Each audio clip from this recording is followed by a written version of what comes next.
ஏங்க வணக்கம். போன வீடியோவிலே சொல்லியிருந்தேன், உங்களுக்கு நிறைய பேர் லைக் நம்பர் போட்டிருந்தீங்க. என்ன ஆச்சுன்னா 10, 8, 2 இந்த மாதிரி இடையில விட்டு விட்டு போட்டிருக்கீங்க. நிறைய பேருக்கு சொல்கிறேன், தயவுசெய்து லைக் போடுங்க. உங்களுக்கு 100 லைக்கில் ஒருத்தருக்கு உங்களுக்கு நாங்கள் ஒரு பரிசு கொடுக்க போகிறோம். இன்றைக்கி நாம் பார்க்க போகிற ஆன்ட்டிக்கெல்லாம் எல்லாமே பாலிஷ் ஆகி வந்திருக்குங்க. ரொம்ப அழகாக இருக்குது, பார்க்குறதுக்கே தங்கம் போல் மின்னுது பாருங்கள். ஃபஸ்ட்டு கும்பா, இது இப்போ சின்ன கும்பா. இது இட்லி பானை, பிடியோடு உள்ள இட்லி பானை. குமிழ் மூடிங்க, மேலே குமிழ் மூடி, 4 இட்லி மேலே 3 இட்லி கீழே.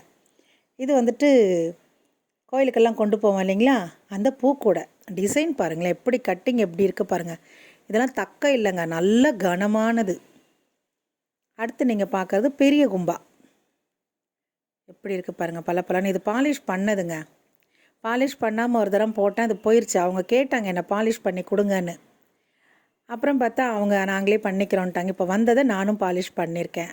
உழக்கு படின்னு சொல்லுவாங்களே அது. தட்டு நல்ல பெரிய பிளேட், நல்ல சாப்பாடு வச்சு சாப்பிடலாம். பருப்பு சாதம் போட்டு குழந்தைங்களுக்கு ஊட்டுங்க நல்லா. யார் வாங்குறீங்களோ அவங்க. உதட்டு பாருங்கள் எவ்வளோ கனமாக இருக்குது. அதுக்கு தான் நான் இதை எடுத்து காட்டுறேன் உங்களுக்கு. ஒரே ஷீட்டில் அப்படியே இந்த மடித்து கட்டிங் போட்டிருக்காங்கங்க. நல்லா இருக்குங்க, நல்ல வெங்கலம். இது இன்னொரு இட்லி பானைங்க, மேலே 3 இருக்குது, கீழேயும் 3 இருக்குது. இது புட்டுக்குடம் பாருங்கள் எவ்வளோ பலன்னு இருக்குது. முந்தி நான் போட்டிருக்கேன் உங்களுக்கு பாலிஷ் பண்ணாதது. பாலிஷ் பண்ணதும் எப்படி இருக்குது பாருங்களேன். இந்த இட்லி பானையோட மூடி இது ரெண்டும். ஒரு 5.5 பெட்டி இருக்குது அந்த இடத்துல. போன தடவை காட்டினதுன்றதுனால அதை நான் காட்டி உங்களுக்கு டைம் வேஸ்ட் பண்ண வேணான்னு விட்டுட்டேன். இது படி, முக்காலி, இந்த டிசைன் முக்காலி, இது நான் போட்டு தான் பாலிஷ் பண்ணி போட்டிருக்கேன். அடுத்தது காது வச்ச ஒரு சொம்புங்க, வித்தியாசமாக இருக்குங்க இந்த சொம்பு பாருங்களேன்.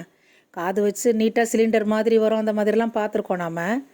இது வேறு மாதிரி இருக்குது. இது பூக்கூடை. முதல்ல நீங்கள் பார்த்ததே நான் இன்னொரு தரம் பார்க்கணுன்னு பாருங்கள். தோசைக்கல் பாருங்கள், எனக்கு அது தூக்க பயமாக இருக்குதுங்க. தூக்குனா வெயிட்டு பயங்கர வெயிட்டாக இருக்குது. இருந்தாலும் ஒரு தரம் காட்டுறேன், பார்த்துட்டே இருங்க, அதையும் காட்டுறேன். காது வச்சது சின்னதாக ஒரு புட்டுக்குடத்தோட மூடியை திறந்து காட்டுறேன் பாருங்கள், இப்படி இருக்குது பாருங்கள். அதனோட பகுதியே அவ்வளோ கனங்க. அது ஒரு மூடி மட்டுமே கனமாக இருக்குது. புட்டு அவிஞ்சால் அவ்வளோ நல்லாயிருக்கும். இது மேலே வைக்கிற பகுதி. இது பானை, புட்டு பானை மேலேயே வச்சுட்டோம் பாருங்கள். அதுக்கு மேலே இந்த மூடி வரும். ஆவி இந்த ஓட்டை வழியாக நமக்கு ஆவி வரும். புட்டு வெந்துருச்சுன்னு நம்ம கண்டுபிடிச்சிக்கலாம்.